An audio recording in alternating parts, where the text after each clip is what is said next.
जय हिंद। नमस्कार दोस्तों, स्वागत है आपका आपके अपने YouTube channel all exam review में। मैं हूं शिव और आज बात करने जा रहा हूं आपसे जो अभी हाल फिलहाल में एक वैकेंसी आई है।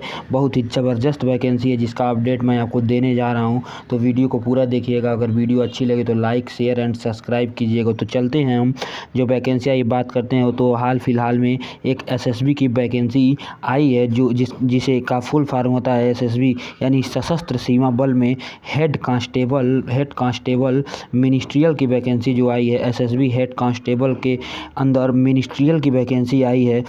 तो दोस्तों यह वैकेंसी जो होती है आपको काम जो करना होता है SSB के अंदर ही रह के करना होता है, लेकिन एज ए कांस्टेबल के रूप में आपको काम करना पड़ता है और एज ए क्लर्क की पोस्ट है। यानी कि आपको SSB में जाना हो, सेना में जाना हो और एज ए क्लर्क की जॉब है, तो आपको कंप्यूटर पे ही सारे वर्क करने होते हैं इसमें। तो दोस्तों इससे अच्छी अपॉर्चुनिटी आपके पास नहीं हो सकती है अगर आप SSB में या कोई भी सेना में ज्वाइन करना चाहते हैं और एज ए क्लर्क ज्वाइन करना चाहते हैं, तो आपके लिए बहुत अच्छी अपॉर्चुनिटी है। तो बात करते हैं दोस्तों इसकी फॉर्म फीस के बारे में। तो सबसे पहले जनरल OBC और EWS कैंडिडेट का फॉर्म फीस 100 रुपये रखा गया है और ST या SC ST और फिजिकल हैंडीकैप्ड का 0 रुपये रखा गया है और ऑल फीमेल कैटेगरी का फॉर्म का फ़ीस 0 रुपये है, यानी कोई फ़ीस नहीं है। और जनरल OBC और EWS का बस फॉर्म फीस 100 रुपये है। अप्लाइंग विंग मतलब कब से फॉर्म चालू होगा, तो 24/7/2021 से फॉर्म भरना स्टार्ट हो चुका है और लास्ट डेट जो इसकी है 22/8/2021। तो अगर आपने फॉर्म अप्लाई नहीं किया है तो आपके लिए एक बहुत अच्छा अवसर है और फॉर्म को अप्लाई कर सकते हैं। एग्ज़ाम डेट के बारे में भी कुछ क्लियर नहीं दिया है इस पर, और एडमिट कार्ड का भी अभी कुछ क्लियर नहीं किया है, लेकिन जल्द से जल्द इसका एडमिट कार्ड भी आएगा और इसका जो नोटिफिकेशन। तो इसलिए अगर जो फॉर्म भरने के इच्छुक हैं जाके जल्दी से 22/8/2021 तक इस फॉर्म को अप्लाई करना है। लास्ट डेट 22/8/2021 है। अब बात करते हैं, आगे चलते हैं, एज लिमिट के बारे में बात करते हैं। कौन कौन से कैंडिडेट इस फॉर्म को अप्लाई कर सकते हैं। तो मिनिमम एज जिसका 28 वर्ष हो गया है, यानी 22/8/2021 तक जिसका एज 18 वर्ष हो गया है, वह इस फॉर्म को अप्लाई कर सकता है। 18 से लेके मैक्सिमम एज जो है 25 ईयर तक का इसमें मांगा गया है। जैसा कि मैं बता दूं आपको, OBC का इसमें प्रॉपर एज कास्ट सर्टिफिकेट अगर आप लगा देते हैं तो आपको 3 वर्ष का छूट मिल जाता है इसमें। और SC और ST में आपको इस पे 5 वर्ष का आपको छूट मिलेगा दोस्तों। तो यानी अगर OBC हैं आप तो आपको 28 वर्ष अगर आपकी एज हो गई है तो आप फॉर्म भर सकते हैं। और अगर SC और ST हैं तो आपको 5 वर्ष अधिक यानी 30 वर्ष के आप हो गए हैं, 30 वर्ष तक तो आप फॉर्म को अप्लाई कर सकते हैं।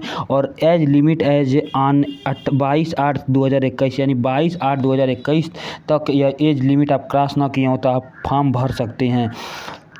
तो अब बात करते हैं दोस्तों कि पोस्ट कितनी है इसमें, और पोस्ट पे बात करते हैं। सबसे पहले तो हेड कांस्टेबल मिनिस्ट्रियल में टोटल जो पोस्ट है वह 115 है दोस्तों। टोटल पोस्ट निकली हैं ये दोस्तों, देखने में तो बहुत कम लग रहा होगा 115 पोस्ट, जो बहुत कम है क्योंकि ऑल ओवर इंडिया की ये वैकेंसी है और 115 पोस्ट तो बहुत कम होते हैं। लेकिन दोस्तों मैं आपसे बता दूं इसमें योग्यता जो मांगी गई है 10+2 मांगी गई है, जो लगभग सभी कैंडिडेट के पास होता है। बस आप नॉर्मली 10+2 अगर पास हैं, यानी आपने अगर किसी भी कॉलेज से इंटरमीडिएट पास की है, कोई भी सब्जेक्ट से अगर आपने इंटरमीडिएट पास किया है तो इस फॉर्म को अप्लाई कर सकते हैं कोई भी बोर्ड से। लेकिन इसके बाद सबसे पहली बात आती है इसमें कि अगर आपने एग्ज़ाम दे दिया और एग्ज़ाम को पास कर लिए तो उसके बाद एक टाइपिंग टेस्ट होता है। तो दोस्तों इसमें घबराने की कोई ज़रूरत नहीं है। टाइपिंग जो होता है, इंग्लिश में 35 वर्ड प्रति मिनट मांगा गया है और हिंदी की 30 वर्ड। तो या तो आप हिंदी में करें या इंग्लिश में। अगर इंग्लिश में आप टाइपिंग करते हैं तो आपका जो टाइपिंग स्पीड होना चाहिए 35 वर्ड प्रति मिनट होना चाहिए और हिंदी टाइपिंग स्पीड 30 वर्ड पर मिनट होनी चाहिए। तो सबसे पहले मैं इस वैकेंसी के बारे में आपको पूरा डिटेल बताऊंगा। जो दोस्तों 115 पोस्ट आपको दिख रहा है बहुत कम दिख रहा है, लेकिन ये कम नहीं है, क्योंकि दोस्तों एक ऐसी वैकेंसी है हेड कांस्टेबल मिनिस्ट्रियल की, मात्र 115 पोस्ट आते हैं, लेकिन इसमें पूरे भर्ती ही नहीं हो पाते हैं 115 पोस्ट। मात्र 100 पोस्ट 90 पोस्ट ऐसे ही भर्ती हो जाते हैं और 20 से 15 पोस्ट 20 पोस्ट हमेशा खाली जाती है दोस्तों। क्यों जाती है मैं बताऊंगा अभी आपको, तो वीडियो को आप देखते रहिएगा पूरा। अगर वीडियो आपको अच्छी लगे तो लाइक कीजिएगा, शेयर कीजिएगा एंड सब्सक्राइब कीजिएगा। तो पहले मैं एग्ज़ाम प्रोसेस पे आ जाता हूँ। एग्ज़ाम कैसे होगा, अगर आपने फॉर्म को अप्लाई कर दिया है तो सबसे पहले आपको बुलाया जाएगा आपका फिजिकल स्टैंडर्ड टेस्ट होगा सबसे पहले। तो इसमें क्या मांगा गया है, फिजिकल स्टैंडर्ड टेस्ट में रनिंग रेसिंग, पहले रेस आपका एक दौड़ होगा हल्का सा, जिसमें आपका दौड़ होगा 1.6 किलोमीटर यानी 1600 किलोमीटर यानी 1 किलोमीटर 600 मीटर आपका दौड़ होगा, जो 6 मिनट 30 सेकेंड के अंदर आपको कंप्लीट करना पड़ेगा। एक नॉर्मल सा दौड़ है। और फीमेल कैंडिडेट की बात करें तो 800 मीटर यानी 1 किलोमीटर में 200 कम यानी 4 मिनट में उन्हें यह रेस पूरा करना पड़ेगा। और हाइट की बात करें, हाइट मेजरमेंट की बात करें तो मेल कैंडिडेट का 1.65 हाइट होनी चाहिए, 165 सेंटीमीटर, और फीमेल कैंडिडेट की 155 सेंटीमीटर हाइट होनी चाहिए। और हाइट एसटी की बात करें तो 162.5 सेंटीमीटर मेल का और 150 सेंटीमीटर फीमेल कैंडिडेट का होना चाहिए। चेस्ट की बात करें तो अगर आपका चेस्ट 77 है नॉर्मल और फुलाव के बाद आपका चेस्ट 82 सेंटीमीटर होना चाहिए। और गर्ल के लिए कोई ऐसा नहीं होता है, बस मेल का चेस्ट 77 से 82 सेंटीमीटर होना चाहिए। तो आगे बात करें इसका प्रोसेस क्या होता है, तो सबसे पहले अगर फिजिकल एलिजिबिलिटी आपका टेस्ट होता है, अगर इसमें आप पास हो जाते हैं तो आपका एक टेस्ट होता है, नॉर्मल सा एक एग्ज़ाम होता है, जो अगर हम पूछें, आप लोग पूछेंगे कि एग्ज़ाम कैसा होता है, तो यह बस एसएससी जीडी के जैसा एग्ज़ाम होता है। जैसे एसएससी जीडी का नॉर्मल एग्ज़ाम होता है, इसमें भी 4 सेक्शन होते हैं, मैथ, रीजनिंग, जीएस और हिंदी या इंग्लिश। उसी तरह इसमें भी एसएसबी हेड कांस्टेबल मिनिस्ट्रियल में मैथ, रीजनिंग, जीएस और हिंदी 4 सेक्शन होते हैं। 100 क्वेश्चन आता है इसमें और 100 नंबरों का होता है, जो ऑफलाइन पेपर होता है। और इसमें कट ऑफ जो जाती है थोड़ी सी हाई जाती है, 85 प्लस इसकी कट ऑफ जाती है दोस्तों। तो अगर आप एग्ज़ाम पास कर लेते हैं तो एक आपका कंप्यूटर बेस्ड टेस्ट होता है, जिसमें टाइपिंग टेस्ट होती है। अगर हिंदी में आप टाइपिंग करते हैं तो 30 वर्ड प्रति मिनट और इंग्लिश में टाइपिंग करते हैं तो 35 वर्ड प्रति मिनट आपको टाइपिंग स्पीड होनी चाहिए। अगर टाइपिंग में आपका पास कर देते हैं तो आपका एक मेडिकल होता है, मेडिकल एग्ज़ाम होगा। अगर आप मेडिकल में पास हो जाते हैं दोस्तों, तो मेडिकल में अगर पास होते हैं तो आपकी फ़ाइनल कट ऑफ लगती है। अगर फाइनल कट ऑफ में आपका नाम आ जाता है तो आपका सिलेक्शन हो जाता है दोस्तों। तो बस यही है इसका फुल प्रोसेस दोस्तों, आपका सिलेक्शन हो जाता है दोस्तों। और यही है आप इसका फुल प्रोसेस दोस्तों।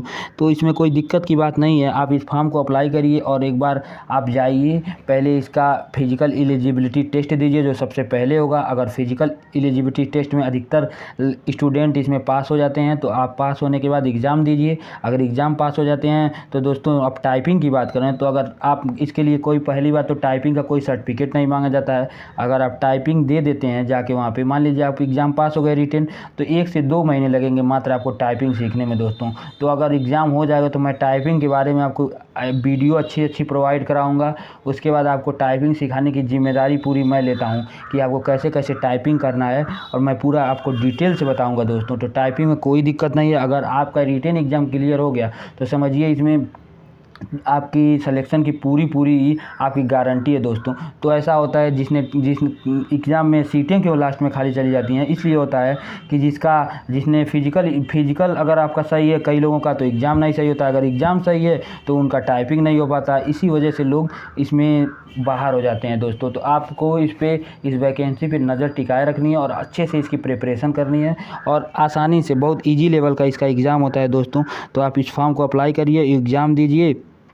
और दोस्तों, इसके लिए बस आपके पास एक डॉक्यूमेंट होना चाहिए। अगर आप ओबीसी के हैं तो आपके पास भारत सरकार का जाति प्रमाण पत्र होना चाहिए। अगर SC ST के हैं तो आपके SC ST के हैं तो आपके पास अपने गवर्नमेंट, यूपी गवर्नमेंट के हैं तो यूपी गवर्नमेंट, अगर अदर स्टेट के हैं तो वहाँ का जाति प्रमाण पत्र होना चाहिए दोस्तों। बस इसका डॉक्यूमेंट यही है, और हाई स्कूल, इंटर और फ़ोटो और एक आधार कार्ड लगेगा, और लगा के अपने फॉर्म को अप्लाई कीजिए दोस्तों।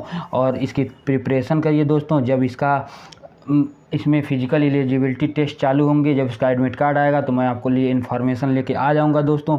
तो अगर आप ऐसे ही वीडियो लगातार देखना चाहते हैं, वैकेंसी से अपडेट, इंटरव्यू से अपडेट, एग्ज़ाम रिलेटेड वीडियो, तो मेरे चैनल को लाइक कीजिएगा, शेयर कीजिएगा एंड सब्सक्राइब कीजिएगा दोस्तों। मैं ऐसे ही आपके लिए हेल्पफुल वीडियो लेके आता रहूँगा। जय हिंद।